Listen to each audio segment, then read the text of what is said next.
Picture a quiet September evening in 1997, in the heart of Moscow, Russia. The city hums softly outside, its lights casting a warm glow through the windows of a high-rise apartment.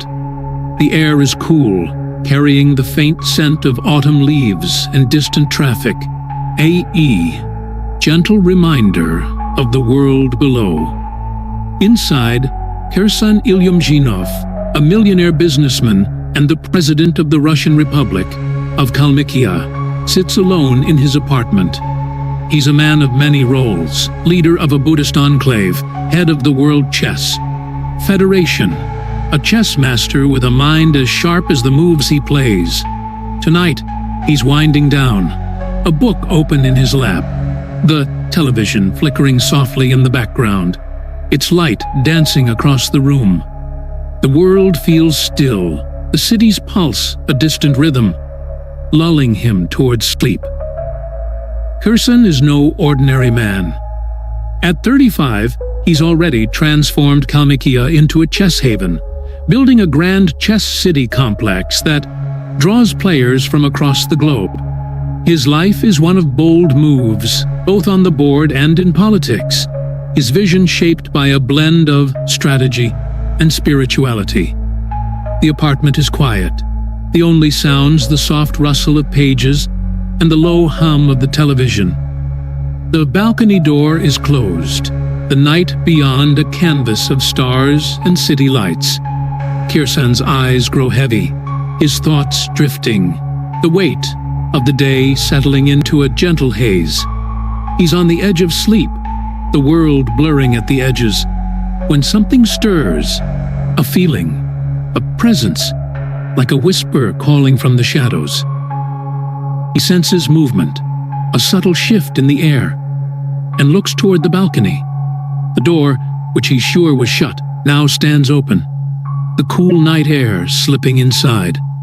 A light, soft and yellow, glows faintly outside, not like the city's harsh streetlights, but something warmer, almost alive. Kherson rises, his curiosity piqued, his chess player's mind alert to the unexpected. He steps toward the balcony, the floor cool beneath his feet, and sees it, a semi-transparent tube shimmering like liquid glass, hovering just beyond the railing. It's not a machine, not a structure, but something else, something that feels like it doesn't belong to this world. The light pulses gently, inviting, and Kherson feels a pull, not of fear, but of wonder, as if the universe itself is beckoning. He steps closer, the city below fading into a distant hum, and enters the tube. It's warm inside, the air thick but breathable, carrying a faint hum that vibrates in his chest. The tube seems to move, lifting him, carrying him upward, and the apartment vanishes, replaced by a vast, glowing space. He's aboard a craft, its walls smooth and curved, lit by a soft golden light that seems to come from everywhere and nowhere. The space is vast, like a chamber the size of a football field, yet it feels intimate, as if it's shaped to his presence. Figures appear, human-like but not quite, dressed in yellow spacesuits that shimmer like the light itself. Their faces are obscured, their eyes hidden, but Kherson feels their gaze, calm and knowing, as if they see not just him, but through him. They don't speak, not with words, but Kherson senses their thoughts, a communication that flows like a gentle stream into his mind. They fit him with a spacesuit, its fabric smooth and light, its chest panel glowing with dials he doesn't understand. He adjusts one, feeling a rush of oxygen, the air cool and sharp in his lungs. The beings guide him through the craft, their movements fluid, almost serene. They show him chambers filled with strange machines, screens displaying patterns of light, and symbols that shift like stars in a night sky. Kherson, ever the strategist, tries to understand, to ask questions, But the answers come as feelings, as ideas, not words. They want him to know something, to see that they exist, that the universe is not as empty as it seems. The craft moves, not with the roar of engines, but with a silent grace, and Kirsten feels a shift, as if they've left the Earth behind. He sees a star, bright and distant, through a window that spans the horizon. The beings take him to another place, a planet perhaps, its surface glowing faintly under a sky of unfamiliar constellations. They collect something, a piece of equipment. Their purpose, unclear but deliberate. Kirsten watches, his mind racing, his chess player's instinct searching for patterns, for meaning. He asks to return, his thoughts drifting to a meeting in Ukraine, a commitment he must keep. The beings understand, their response a calm assurance, and the craft shifts again, the stars blurring as they bring him back. He's back in his apartment, the balcony door closed, the city lights unchanged, the television still flickers, the book lies open, but hours have passed, hours he can't account for. His driver, his minister, his assistant, they notice his absence, their voices laced with confusion when they ask where he went. Kirsten feels different, not afraid, but touched by something vast, something that lingers like a dream he can't fully grasp. The yellow light, the spacesuit, the beings, they stay with him, vivid in his memory, as real as the chessboard he knows so well. He doesn't speak of it at first, wary of the world's judgment, but years later, in 2001, he shares the story on Radio Svoboda, his voice steady, unapologetic. The tale gains little attention at first, but in 2010, on a Russian talk show with Vladimir Posner, Kirsan tells it again, his words calm, but firm. He describes the tube, the yellow-suited beings, the telepathic exchange, the journey to a star. The world takes notice now, the story spreading like wildfire. Some call it a publicity stunt, a politician's ploy for attention. Others, like Russian parliamentarian Andrei Lebedev, take it seriously, asking President Dmitry Medvedev to investigate whether Kirsan shared state secrets with the Mei beings. Kirsan, unfazed, insists he's not crazy, that thousands have written to him, sharing similar stories, proof he's not alone. He even suggests chess itself came from the stars, its universal rules, 64 squares, black and white, too perfect for Earth alone. The reaction is mixed. In Kalmykia, where Kirsan is both revered and controversial, some see him as a visionary, a man who brought chess and Buddhist temples to their small republic. Others question his leadership, pointing to accusations of autocracy, of funneling resources into chess while poverty persists. The abduction story adds fuel to the debate, a puzzle piece that doesn't fit the image of a politician. Yet Kirsan stands by it, his voice calm, his eyes distant, as if he's still seeing that glowing tube. His aides confirm his absence that night, their accounts aligning with his, but no physical evidence remains, no marks, no debris, just the story and the witnesses. Skeptics argue it's a fabrication, a tale spun by a man known for eccentricity, for friendships with figures like Saddam Hussein and Muammar Gaddafi. They point to the era, 1997, a time when UFO stories filled the air, perhaps planting seeds in an imaginative mind. But Kirsan is no dreamer lost in fantasy. He's a strategist, a chess master who sees moves others don't. The consistency of his story, told over years, unsettles even the doubters. The yellow spacesuits, the telepathic exchange, the starlit journey, they're vivid, specific, not the vague ramblings of delusion. And the witnesses, his driver, his minister, His assistant? Add weight, their confusion, as real as his certainty. Moscow's lights still shine, the city moving on, its streets unaware of the night one man claims he left it behind. What did Kirsan Ilyumzhinov see in that glowing tube? Was it a craft from another world, its occupant sharing a glimpse of the cosmos? Or was it something else, a vision, a dream born in the quiet of a Moscow night?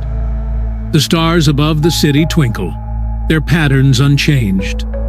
But Kirsan's story lingers, a thread in the tapestry of the unknown.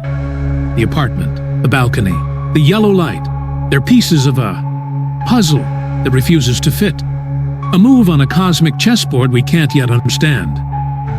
As you listen, imagine the cool Moscow air, the soft glow of city lights, the stars above, whispering secrets too vast to hold. Feel the mystery of that night, the tube that shimmered, the beings who came and went. Kirsan's story is a glimpse of the infinite, a moment where the ordinary met the impossible. Whatever happened in that apartment, it's a secret the night keeps, a whisper from the stars that fades into the dark. Let your mind drift, carried by the rhythm of the city, as the world softens and the universe opens wide. Imagine a warm October night in 1957 in the rural heart of Minas Gerais, Brazil. The air is thick with the scent of earth and grass. A gentle breeze rustling through the fields, carrying the faint hum of crickets and the distant bark of a dog. The sky is vast, a deep black, canvas studded with stars that shine like scattered pearls, their light casting a soft glow over the rolling farmland. Antonio Villas-Boas, a 23-year-old farmer, is working late, plowing his fields under the starlight. He's young, strong, used to the rhythms of rural life, his tractor's engine a steady hum against the quiet night. The field stretches out around him, the soil freshly turned, the world feeling simple, grounded, wrapped in the stillness of the countryside. Antonio is no stranger to hard work, his hands calloused from years of tending crops and livestock. Tonight, he's alone, his family, asleep in their modest farmhouse a mile away, the only light the faint glow of his tractor's headlamp cutting through the dark. The stars seem brighter than usual, their patterns sharp against the sky, and Antonio glances up occasionally, his thoughts drifting as the tractor rumbles along its rows. It's the kind of night where the world feels at peace, where the only sounds are the soft churn of the engine and the whisper of the breeze through the grass. He's tired but focused, the monotony of the task lulling him into a quiet rhythm, his mind wandering to the harvest, to the life he's building. Then something changes. A red light, faint but growing brighter, appears in the sky, low over the horizon. It's not a star, not a plane, not anything Antonio recognizes from his years under the skies. He stops the tractor, the engine idling, and squints into the night. The light moves closer, its glow shifting from red to a warm, pulsating hue, like a heartbeat in the sky. Antonio feels a stir of curiosity, his farmer's practicality giving way to wonder. He climbs down from the tractor, his boots sinking into the soft earth, and watches as the light takes shape, a craft, egg-shaped, about 30 feet long, its surface smooth and metallic, glowing faintly under the starlight. It hovers silently above the field, no sound but a low hum that seems to vibrate in his bones. The craft descends, landing gently in the field, its light casting long shadows across the rows of crops. Antonio's heart quickens, but he stands his ground, his eyes fixed on the strange object. The air feels heavier now, charged with an energy that prickles his skin. A hatch opens, and figures emerge, small, about 5 feet tall, dressed in tight gray suits that shimmer like the craft itself. Their heads are covered by helmets, their faces obscured, but Antonio senses their gaze, steady and purposeful. They move toward him, their steps fluid, almost floating, and he feels a strange calm, as if his fear is being softened by the night itself. He tries to run, to climb, back onto the tractor, but his body won't move, his limbs heavy, as if the air is holding him in place. The beings reach him, their hands gentle but firm, guiding him toward the craft. Antonio feels his feet lift, his body weightless, drawn upward into a beam of light that's warm, almost comforting. The field fades below, the tractor a distant speck, and he's inside the craft, the hatch closing behind him. The interior is small, the walls smooth and glowing, lit by a soft bluish light that seems to come wheeze from everywhere. The air is warm, slightly metallic, and the hum is stronger now, a steady pulse that lulls his mind. The beings remove their helmets, revealing faces with large almond-shaped eyes, gray skin, and small slit-like mouths. They don't speak, but Antonio feels their presence, a communication that slips into his thoughts, like a whisper, calm but commanding. They lead him to a table, cold and smooth, and he lies down, his body still heavy, his mind clear but detached. The beings move with precision, their hands guiding strange instruments that glow and hum, their shapes unfamiliar, their purpose a mystery. Antonio feels a scanning sensation, like a light passing through him, probing without pain. The beings seem curious, their eyes fixed on him, as if studying every detail of his existence. Then, something unexpected happens. A woman appears, not like the others, but still not human. She's small, her skin pale, her eyes large and blue, her hair platinum blonde. She's naked, her presence both alien and strangely familiar, and Antonio feels a mix of confusion and calm, his fear fading into a dreamlike haze. The woman approaches, her movements slow and deliberate, and Antonio feels a connection, not physical but something deeper, as if she's reaching into his mind. The encounter is intimate, not in the way of Earth, but in a way that feels purposeful, clinical, like part of an experiment. Time stretches, minutes or hours blurring together, and Antonio's thoughts grow foggy, his sense of reality slipping. The woman leaves, and the beings return, guiding him through more tests, their instruments glowing, their eyes unblinking. He sees screens with shifting symbols, patterns that seem to hold meaning he can't grasp. Then, a flash of light, a sensation of falling, and he's back in the field, the craft gone, the night silent except for the hum of his tractor, still idling nearby. Antonio stumbles to his feet, his clothes damp with sweat, his body marked with strange burns and redness on his skin. The stars are unchanged, the field quiet, but hours have passed, hours he can't account for. He drives home, the tractor's rumble a faint comfort, but the memory of the craft, the beings, the woman, it burns in his mind, vivid and unshakable. He tells his family, his voice trembling, and they listen, their faces a mix of concern and disbelief. The burns on his skin, the nausea that follows, the fatigue that lingers, they're real, tangible, but the story sounds impossibly. He seeks a doctor who finds no explanation for the marks, the symptoms, only noting their strangeness. Antonio's story spreads, first to local journalists, then to UFO researchers, who travel to Minas Gerais to hear it firsthand. He's reluctant at first, wary of ridicule, but his account is detailed, consistent, told with a quiet conviction that silences skeptics. He describes the craft, the beings, the woman, the tests, his words painting a picture too vivid for fiction.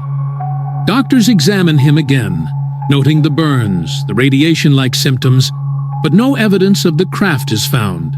No scorch marks, no debris, just the field and the stars. Antonio's life changes. The quiet farmer, now a reluctant figure in a story that captivates the world. One of the earliest, detailed abduction accounts, told before such tales became common. Skeptics call it a hoax, a young man's fantasy, perhaps inspired by the science fiction of the 1950s. But Antonio is no storyteller, no seeker of fame. He's a farmer, grounded in the rhythms of the earth, his life rooted in the fields he plows. The burns, the symptoms, the consistency of his account, they defy easy dismissal. Researchers note the specificity of his descriptions, the craft's shape, the being's suits, the woman's eyes, details that feel too precise for invention. He never wavers, even decades later, his voice steady, his eyes distant, as if part of him is still in that glowing room. The fields of Minas Gerais lie quiet, their crops swaying under the same stars that watched that night. What did Antonio Villas-Boas see in that red light? Was it a craft from another world, its occupants studying a farmer caught in their path? Or was it something else? A dream woven from the stillness of the night? A vision born in the solitude of the fields? The tractor's path remains. The earth, turned and ready for planting. But the answers stay out of reach, hidden in the glow of that egg-shaped craft. As you listen, imagine the warm Brazilian air, the soft rustle of grass, the stars above, whispering secrets too vast to hold. Feel the mystery of that night, the light that changed everything, the beings who came and went. Antonio's story is a thread in the tapestry of the unknown, a moment where the ordinary met the infinite. Whatever happened in that field, it's a secret the night keeps, a whisper from the stars that fades into the dark. Let your mind drift, carried by the rhythm of the tractor, as the world softens and the universe opens wide. Imagine a cold December night in 1985, deep in the woods of upstate New York. The air is crisp, carrying the scent of pine and fresh snow, the kind of night where the world feels hushed, wrapped in a blanket of silence. The sky above is a deep indigo, stars twinkling faintly through the bare branches of towering trees. Whitley Strieber, a 40-year-old writer known for his horror novels, is resting in his family's secluded cabin, nestled in the Catskill Mountains. The cabin is warm, its wooden walls glowing softly in the light of a dying fire. The crackle of embers, a gentle counterpoint to the quiet outside. Whitley is in bed, his wife Anne and their young son asleep. Nearby, the world beyond the windows dark and still, inviting dreams. Whitley is a man of imagination, his mind accustomed to weaving stories of the strange and supernatural, but he's grounded, a new Yorker with a sharp intellect and a skeptic's eye. Tonight, he's tired, the long drive from the city and the crisp mountain air lulling him towards sleep. The cabin feels safe, a retreat from the noise of the world, its walls a barrier against the cold. The stars outside seem distant, their light softened by the snow-dusted trees, and Whitley drifts, his thoughts blurring at the edges, the boundary between wakefulness and dreams growing thin. The fire's glow fades, the cabin settles, and the night wraps around him like a soft, familiar embrace. Then something stirs, a faint noise, Not the usual creak of the cabin or the rustle of wind, but something sharper, like a footstep on the floorboards. Whitley's eyes open, his heart quickening, though he tells himself it's nothing. A deer, perhaps, or the house settling. He lies still, listening, the darkness heavy around him. The noise comes again, closer now, and with it a light, soft, white, seeping through the window, not like moonlight, but brighter, almost alive. He sits up, his breath shallow, his writer's mind racing to make sense of it. He slips out of bed, the floor cold against his bare feet, and moves toward the window, the light growing stronger. Bathed in the room in an eerie glow that feels wrong, out of place in the quiet woods. He peers outside, expecting to see a car, a neighbor's lantern, anything familiar. But what he sees stops his breath. A shape, not quite solid, hovers above the trees. A craft, disc-like, its surface smooth and metallic, pulsing with that strange white light. It's silent. No hum of engines, no sound at all. Just a presence that makes the air feel thick, charged. Whitley's curiosity battles his unease, his rational mind grappling with the impossible. Before he can move, the light intensifies, and he feels a presence in the room. Small figures, no taller than 4 feet, with slender bodies and large, black, almond-shaped eyes that seem to hold the night itself. They're not human, their skin gray and smooth, their movements fluid, almost ghostly, as they surround his bed. Whitley tries to call out, to wake Anne, but his voice won't come. His body frozen, as if the air itself is holding him. The beings are calm, their eyes unblinking, their presence overwhelming, yet strangely serene. He feels his body lift, weightless, drawn upward, through the ceiling, the cabin fading below as if it were a memory. The light engulfs him, warm and disorienting, and he's inside the craft, in a room with curved, glowing walls that seem to pulse faintly, like a living thing. The air is warm, slightly metallic, and a low hum vibrates in his chest, soothing despite the fear creeping at the edges of his mind. The beings guide him to a table, cold and smooth, and he lies down, his thoughts clear but detached, as if he's watching himself from a distance. The beings move with precision, their hands delicate but firm, wielding instruments that glow and hum, their shapes unfamiliar, their purpose unclear. Whitley feels a scanning sensation, like a light passing through him, probing without pain. Their eyes never leave him, those large black pools seeming to see not just his body, but his thoughts, his fears, his essence. They don't speak, but he senses their communication, a stream of ideas flowing into his mind, calm, curious, as if they're studying him, learning from him. One inserts a needle into his head, a brief pressure but no pain, and Whitley feels a rush of memories, fragments of his life flashing before him, as if they're reading his mind like an open book. The experience shifts, growing stranger. The beings show him images, landscapes of other worlds, skies with unfamiliar stars, scenes that feel both alien and hauntingly familiar. He senses they're sharing something, not just taking, as if they want him to.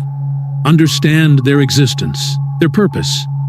Time stretches, minutes or hours blending into a haze, the hum of the craft lulling him into a dreamlike state.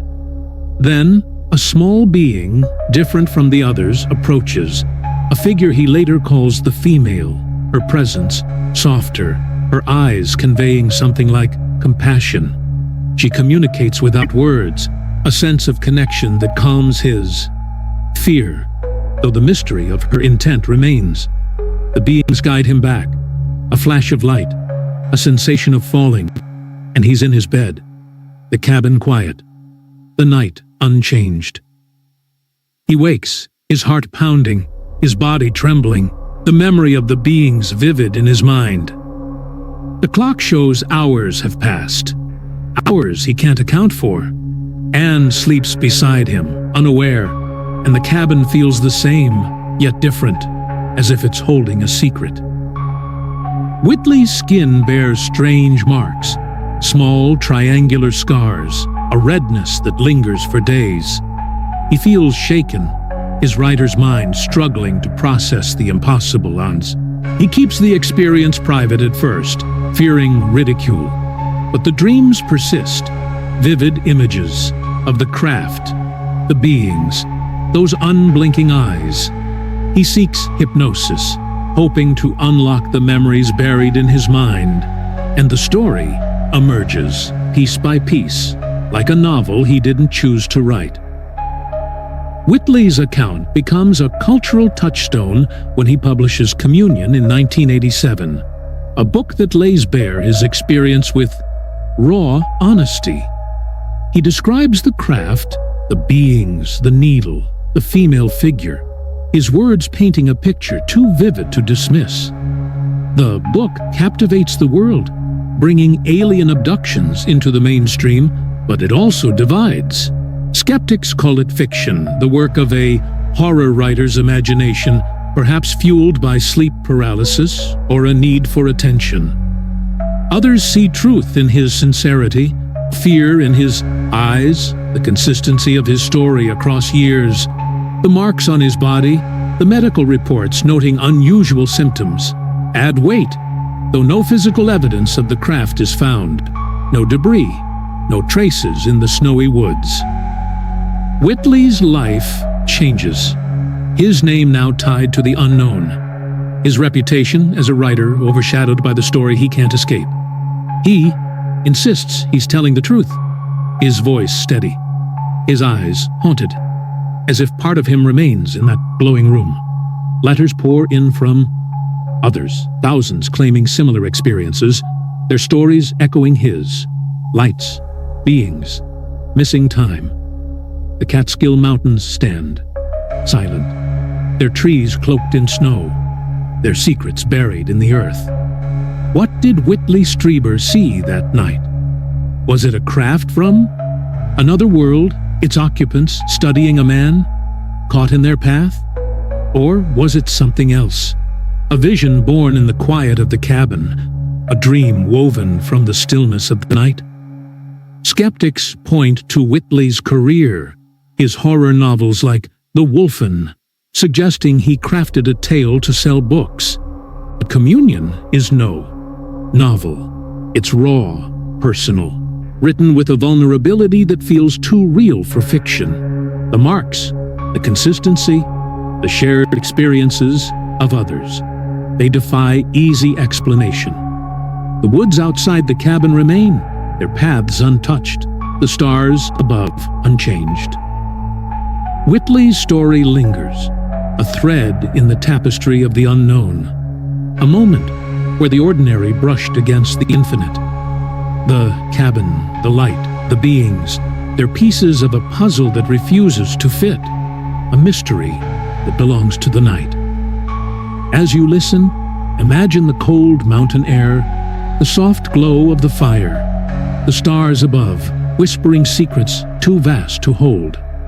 Feel the mystery of that night, the light that changed everything, the beings who watched and then vanished.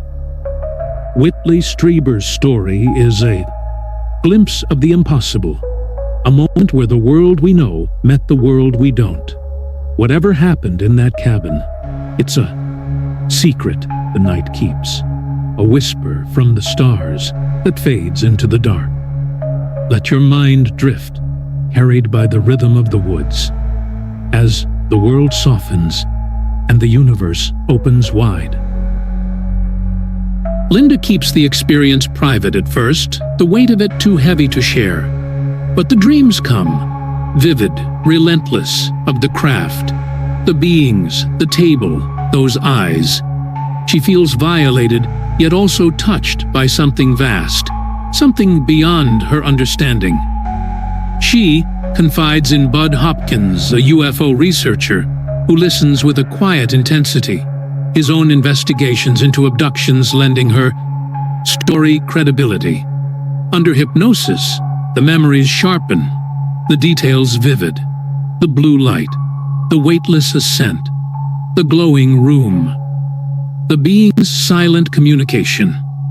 Linda describes a medical examination, instruments probing her gently, and a sense of purpose she can't grasp, as if she was part of an experiment too big to comprehend. The case takes a remarkable turn when witnesses come forward, unconnected to Linda, but drawn into the same mystery. 2.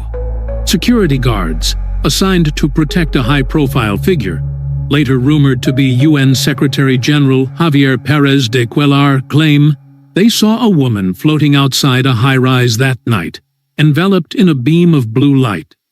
They describe a craft, small and glowing, hovering above the city, and a figure suspended in the air, their account matching Linda's in eerie detail. Letters arrive, anonymous but specific, from others who saw the light, the craft, the woman, their words corroborating a story that defies belief. Hopkins investigates, finding no connection between Linda and these witnesses, their accounts a puzzle piece that makes the impossible feel real. The Linda Napolitano case, often called the Brooklyn Bridge abduction, becomes a cornerstone of UFO lore, its multiple witnesses setting it apart. Linda's story, detailed in Hopkins's book Witnessed, captivates and divides. Skeptics call it a hoax, a fabrication by a woman seeking attention, perhaps influenced by the UFO craze of the late 1980s. But Linda is no publicity seeker. She's private, her life disrupted by the scrutiny, her sincerity unwavering. The guards' accounts, the anonymous letters, the consistency of her story. Under hypnosis, they defy easy dismissal. No physical evidence is found, no debris, no traces in the city. But the scars on her body, the shared sightings, linger as unanswered questions. New York City moves on, its lights never dimming, its streets unaware of the night one woman claims she left them behind. What did Linda Napolitano see in that blue light? Was it a craft from another world, its occupants studying a woman caught in their path? Or was it something else? A dream born in the quiet of her apartment, a vision woven from the city's restless energy. The stars above, Manhattan, faint but present, hold no answers, their light softened by the urban glow. Linda's story is a thread in the tapestry of the unknown, a moment where the ordinary met the infinite, witnessed by strangers who saw the same impossible light. As you listen, imagine the cool city air, the soft hum of traffic, the stars above whispering secrets too vast to hold. Feel the mystery of that night, the blue light that lifted a woman from her world, the beings who watched and then vanished. Linda Napolitano's story is a glimpse of the impossible, a moment where the city's pulse met the rhythm of the cosmos. Whatever happened in that high-rise, it's a secret the night keeps, a whisper from the stars that fades into the dark. Let your mind drift, carried by the rhythm of the city, as the world softens and the universe opens wide. Imagine a cool spring evening in 1983 in the quiet suburbs of the Hudson Valley, New York. The air is soft, carrying the faint scent of blooming lilacs and freshly cut grass.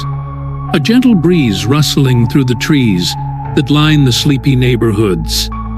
The sky above is a deep velvet blue, stars twinkling like scattered jewels, their light softened by the occasional cloud drifting across the night. In towns like New Paltz, Brewster, and Yorktown, Families are settling in, porch lights casting a warm glow over tidy lawns, the hum of distant traffic a soothing backdrop. The valley feels peaceful, its rolling hills and winding rivers a haven from the bustle of nearby New York City, the kind of place where the night invites dreams. In one such neighborhood, a man named Dennis, a mechanic with a practical streak, steps outside to walk his dog, the leash loose, in his hand. The street is quiet. The only sounds the soft padding of paws and the occasional chirp of crickets. Dennis glances up, his eyes catching a glow in the sky, not the usual flicker of a plane or the steady pulse of a star, but something brighter, amber, moving, with a grace that feels out of place. He stops, his dog tugging gently at the leash, and watches as the lights form a shape. A boomerang, massive, perhaps 300 feet across, its outline dark against the starry sky, its lights pulsing faintly like a heartbeat in the night. The sight is mesmerizing, not frightening but strange, as if the valley itself is holding its breath. Dennis isn't alone. Across the Hudson Valley, from Peekskill to Poughkeepsie, hundreds of others see it too. Housewives on their porches, teenagers driving home, commuters on Route 6 pulling over to stare.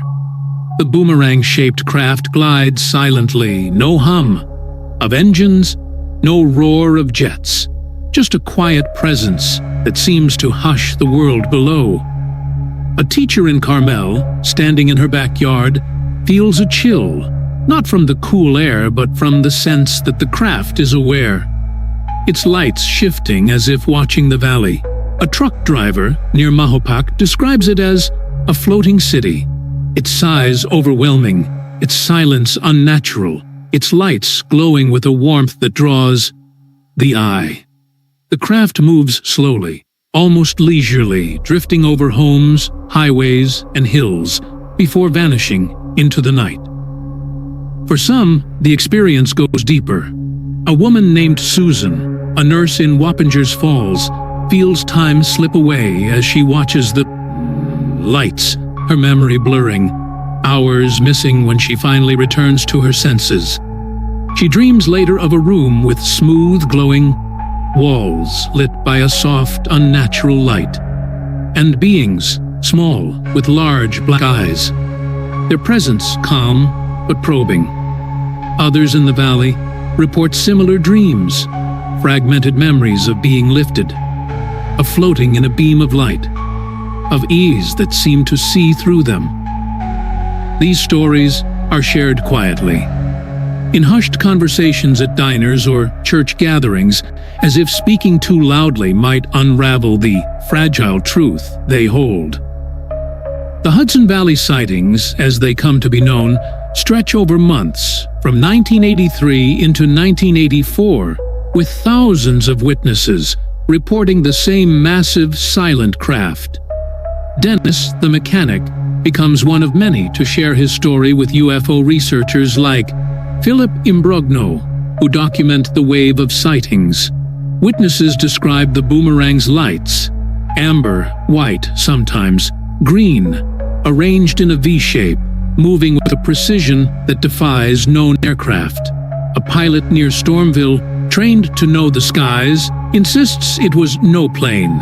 Its size and silence, unlike anything he's flown. A family in Pine Bush captures grainy photos, the lights clear, against the dark sky, while others sketch the craft, their drawings eerily consistent, showing a boomerang or triangle with glowing points along its edge. The sightings spark a frenzy in the valley. Local newspapers filled with headlines, radio shows buzzing with callers. Some witnesses, like Susan, undergo hypnosis, seeking answers for their missing time. She recalls a craft's interior, a room with curved walls and a hum that vibrates softly, beings with large eyes guiding her to a table. They don't speak, but she feels their thoughts. A communication that's calm, almost curious. as if they're studying her essence. Other witnesses describe similar experiences: beams of light, weightless ascents, rooms that feel alive, beings who watch without malice but with purpose. The accounts align, even among strangers, their dreams and memories weaving a tapestry of the unknown. Skeptics offer explanations: experimental aircraft, perhaps a secret military project from nearby Stewart Air Force Base, or a mass hallucination fueled by the UFO craze of the 1980s. A group of pilots later admits to flying small planes in formation, a prank to mimic a UFO, but their stunt doesn't match the scale or silence of the boomerang, which witnesses say dwarfed any plane. The military denies involvement, and no official records confirm a project matching the craft's description. The FBI and FAA investigate, but find no answers, the files sealed, adding to the mystery. The photographs, the sketches, the consistent accounts, they defy the skeptics' claims, leaving a puzzle with no easy solution.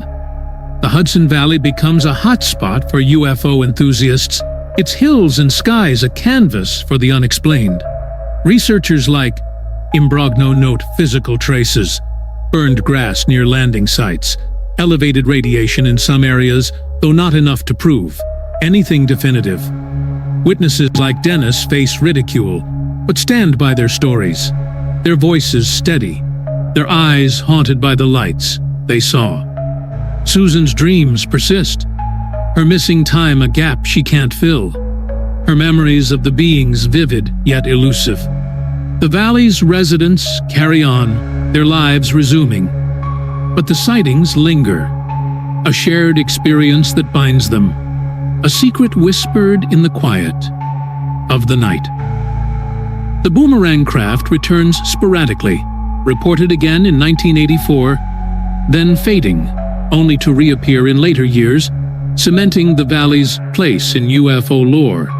No debris is found, no wreckage, no concrete proof, yet the sheer number of witnesses, thousands over months, makes dismissal difficult. The photographs, though blurry, show lights in formation, not planes or stars. The hypnosis sessions, conducted separately, reveal consistent details: the craft's size, the being's eyes, the glowing rooms. The valley's hills remain, their rivers flowing gently, their stars unchanged, but the mystery endures, a thread in the tapestry of the unknown. Skeptics point to the era, the 1980s alive with UFO stories, movies like Close Encounters shaping imaginations.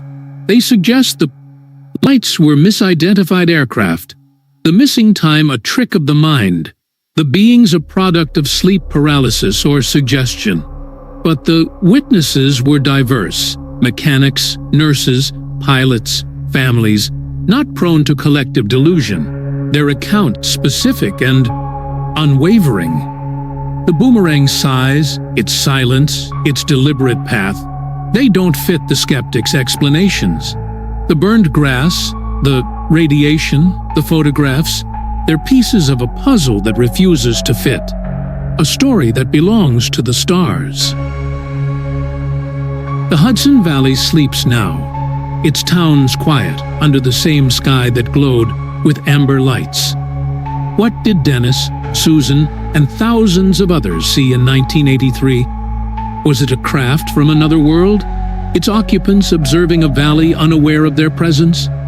Or was it something earthly, a secret project, a trick of light and imagination? The hills stand sentinel, their trees swaying gently, their secrets buried in the earth. The witnesses carry their stories, some embracing the mystery, others quietly haunted by dreams of beings and lights.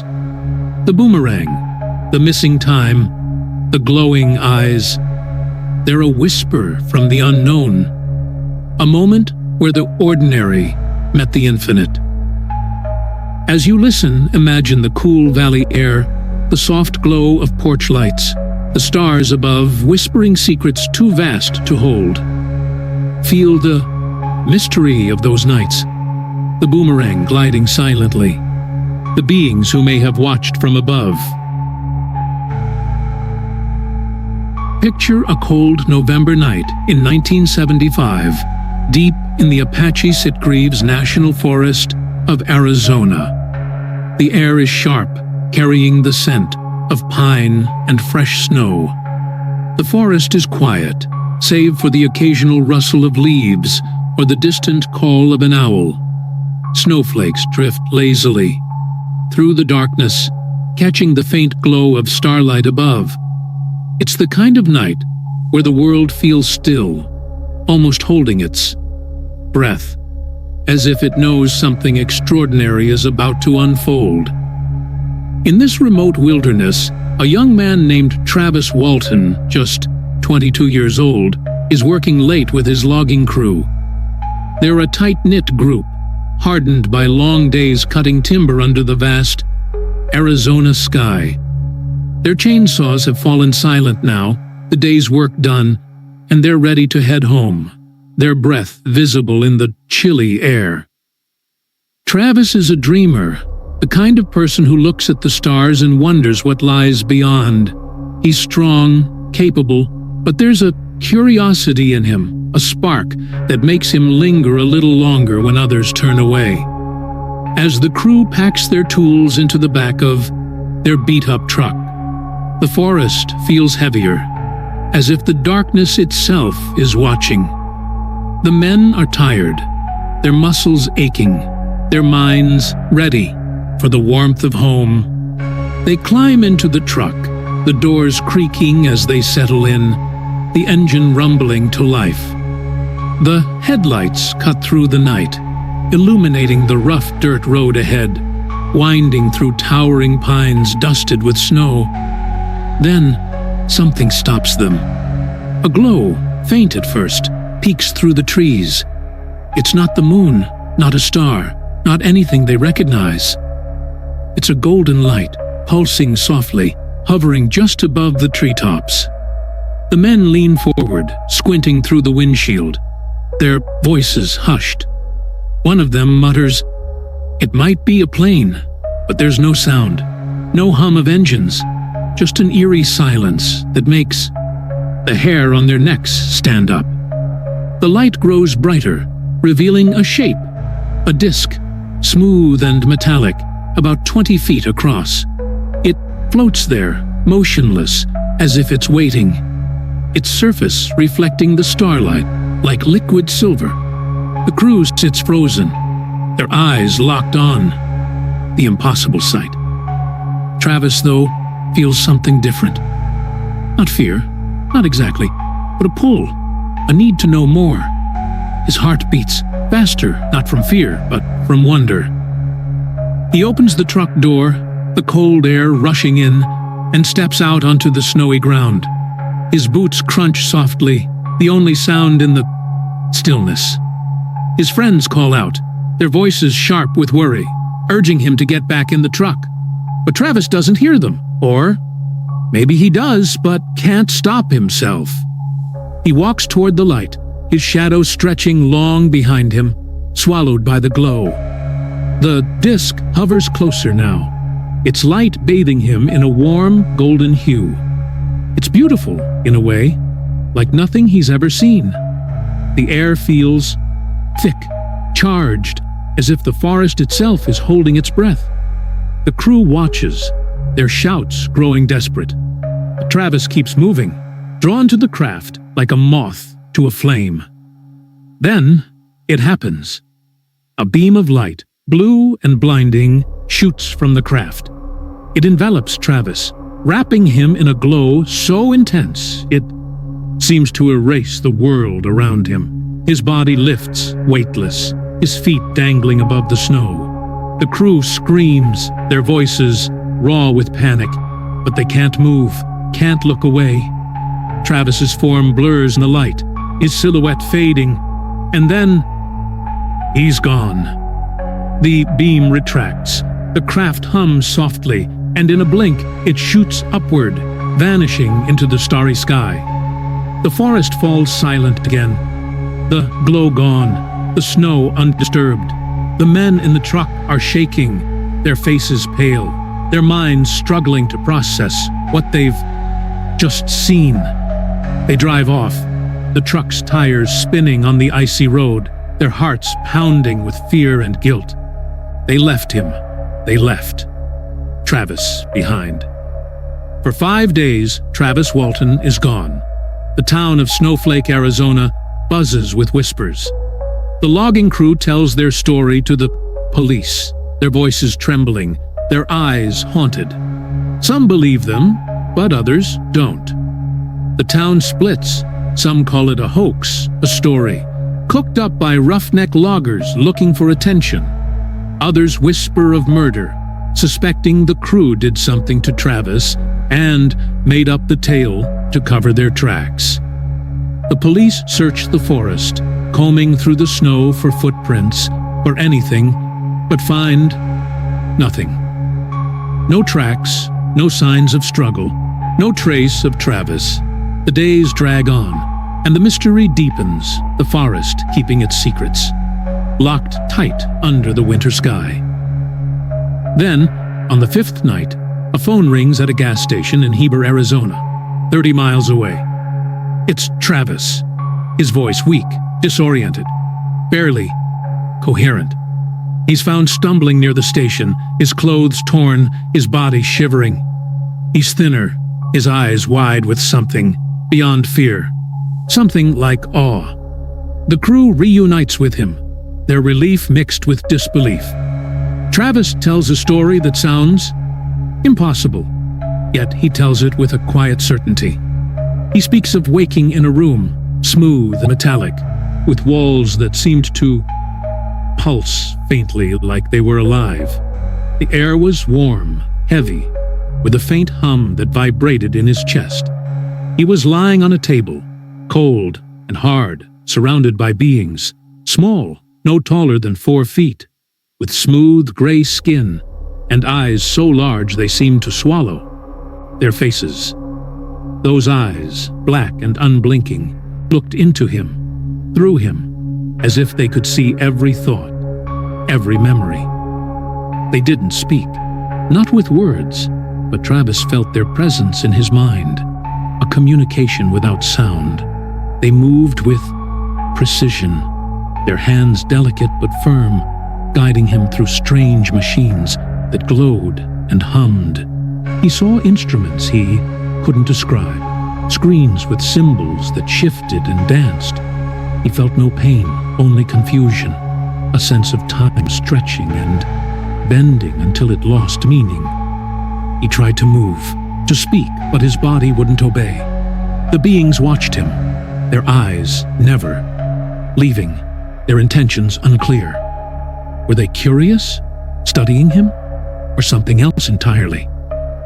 Travis couldn't tell. Then, a flash of light, a sensation of falling, and he was back, sprawled in the snow under the Arizona sky, the craft gone, the night silent once more. The story spreads like wildfire. Travis and his crew face scrutiny, their lives upended. They take lie detector tests, and most pass, their accounts consistent even under pressure. Skeptics scoff, calling it a stunt, a bid for fame. Scientists puzzle over the missing time, the lack of physical evidence. The forest yields no clues, no scorch marks, no debris, just snow and silence. Yet Travis never wavers. He writes a book, The Walton Experience, detailing every moment, every sensation. Decades later, he still speaks of it, his voice steady, his eyes distant, as if he's still seeing that golden light. The crew, too, stands by their story, their bond forged in that moment of terror and wonder. What happened in that forest? Was it a craft from another world, or something closer to home? A trick of the mind, a shared hallucination? The beam of light, the missing days, the beings with those endless eyes, they haunt the story, lingering like the snow that blanketed the ground that night. Some say Travis saw something beyond our understanding, a glimpse of a truth we're not ready to face. Others say it's just a tale, a story spun in the quiet of the forest. But the stars above Apache Sitgreaves still shine. They're light, carrying secrets older than time. Travis Walton walked away from that night, but part of him stayed there under the glow of something unknown, something that refuses to be explained. The town of Snowflake moves on, the forest grows quiet again, but the questions remain. What was that disk hovering silently above the trees? Who were those beings, if they were beings at all? The snow falls, the pines sway, and the sky keeps its silence. Travis's story is a thread in the tapestry of the unknown, a moment where the ordinary met the impossible. As you listen, let your mind drift to that snowy night, to the light that changed everything. Feel the cold air, hear the hum, see the stars. Whatever happened to Travis Walton, it's a mystery that belongs to the night, to the vastness above, where answers float just out of reach, like a craft vanishing into the dark. And so, dear listener, we come to the end of our journey through the stars, a gentle voyage across 12 unsolved mysteries that shimmer like constellations in the night sky. From snowy forests in Arizona to quiet highways in New Hampshire. From the tranquil waters of Maine to the bustling lights of New York City, we've wandered through tales of lights, beings, and moments where the ordinary brushed against the infinite. Each story, like a whisper from the cosmos, lingers in the mind, a soft echo of the unknown that invites wonder without demanding answers. The desert skies of Phoenix, the hills of the Hudson Valley, the silent pines of Rendlesham, they hold their secrets close, their truths hidden in the glow of distant stars. As you rest now, imagine yourself lying beneath a boundless night sky, the air cool and soft against your skin, the stars above, twinkling with stories yet untold. Let the mysteries we've shared tonight wrap around you like a warm blanket, their strangeness a comfort, their questions a lullaby. The universe is vast, its edges unseen, but here, in this moment, you are safe, cradled by the quiet of the night, the lights that danced over cities, the beings who watched from glowing crafts, the hours that slipped away. They fade into the background, becoming threads in the tapestry of your dreams. Feel your breath slow, your body sinking deeper into the softness of your bed, the world around you growing distant. These stories were crafted to guide you gently toward sleep, to carry you to a place where the line between reality and dreams blurs, where the unknown becomes a friend. If your eyes are heavy, let them close. Let the hum of the cosmos soothe you, like a melody played on the strings of the stars. If you're still awake, let your mind drift, wandering through the possibilities, the what-ifs, the quiet beauty of a universe too vast to fully know. The tales of Travis Walton, Betty and Barney Hill, the Allagash Four, and all the others, they're not just stories, but windows into a mystery that stretches beyond our reach. They remind us that the night is full of wonders, that the stars hold secrets we may never unravel. Yet there's peace in that unknowing, a calm in letting the questions rest, unanswered, like fireflies flickering in the dark. The forests, the rivers, the cities, they all sleep now, under the same sky that watched those strange nights, their silence a gift, a space for dreams to bloom. Thank you for joining me on this journey, for letting these tales of the unknown carry you toward rest. The universe is always there, waiting, its stars shining softly, ready to greet you when you wake. For now, let go. Let the night take you. Let the glow of those distant lights fade into the warmth of sleep. You're safe here, held by the quiet, the mystery, the endless sky. Sleep well, dear listener, and may your dreams be as boundless as the cosmos, as gentle as the stars that watch over you tonight.